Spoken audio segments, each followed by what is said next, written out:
Correspondents bringing us the very latest. Now let's get the perspective of a volunteer. This is Harry Roberts. He's our next guest. He's with ShelterBox, that charity organization. He joins us live at this hour from Bangkok.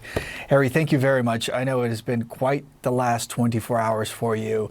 You told us that you were home in the center of the city when the shaking began. You evacuated your apartment, pet, cat, and all, thankfully, onto the streets with your fellow residents. What else do you remember about that moment, and how extraordinary is it to experience something like that where you live? Thank you for having me. It was pretty scary. I think at first, maybe like a lot of residents in Bangkok, we just couldn't believe this was happening. And I really, not until I stood up in my apartment, realized that, hey, this must be an earthquake. And the idea was to get out. So I grabbed Nico, the cat, and went down through the fire exit, and pretty much everyone else was doing the same. And then as soon as we got onto the streets, it was chaotic.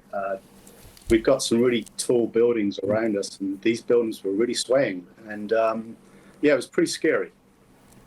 Yeah, we've seen some of those remarkable images of the swimming pools atop buildings, splashing water onto the ground below. I can just imagine what that was like for people there on the street. If we could now just shift to ShelterBox's participation of efforts on the ground, we're curious, how is your organization preparing to overcome the challenges of providing support in neighboring Myanmar? For a long time, this country has kept much of the world out. So how does it prepare now to get some of that crucial aid in? We have a team on the way to Bangkok right now. They should be in country hopefully pretty much soon. As soon as that team arrives here in Bangkok, I'll meet up with that team, and then we'll be putting a plan together. I mean, I'd imagine our headquarters in the UK, Cornwall in the UK, they'll be already looking at logistics, putting a plan together, looking at what aid is available.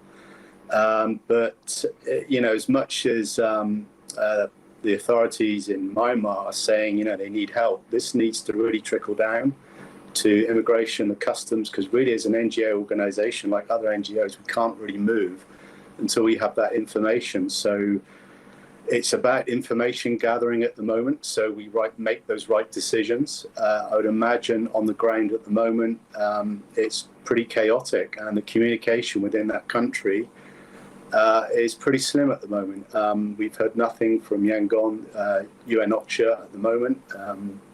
So as soon as we get the appropriate information, then we can start responding. And as your fellow volunteers gather to create that plan, I'm curious, what do you think will be needed to really scale up the assistance, really increase the potential positive impact on the ground? Is it more fuel? Is it clearing a path into some of the devastated regions? Well, yeah, it's going to be all about access, trying to get to those most vulnerable people. I know for a fact that the communications at the moment in Myanmar are not good. Fuel is limited. You know, you can't just pull up at a petrol station there. You know, you've got to buy fuel, yeah. And that could be a logistic nightmare for us trying to travel into the country. So there are many layers of complexities that we'd need to work through, and also safety and security of our teams. And I'd imagine other NGO organizations will be thinking the same. Is it safe to move in the country? Because we've got to remember that, you know, there's a war going on as well alongside the disaster. So it's a real complex situation. And really, just that leads me to my last question here, Harry. You're no stranger to some of these natural disaster sites. I read about you. You've responded to tropical storms, to subsequent flooding. So how does a seasoned volunteer for these kinds of events wrap their head around the situation at hand? Well, you know, we received really good training, and, you know, we're all like-minded people. We really want to help the vulnerable communities around the world that are affected by disaster. And, you know, the training is very good. It really does prepare. As soon as this happened, I was already looking at my grab bag. I'm available to go. And as soon as the team arrives here in Bangkok, I'm hoping I can be a part of the response.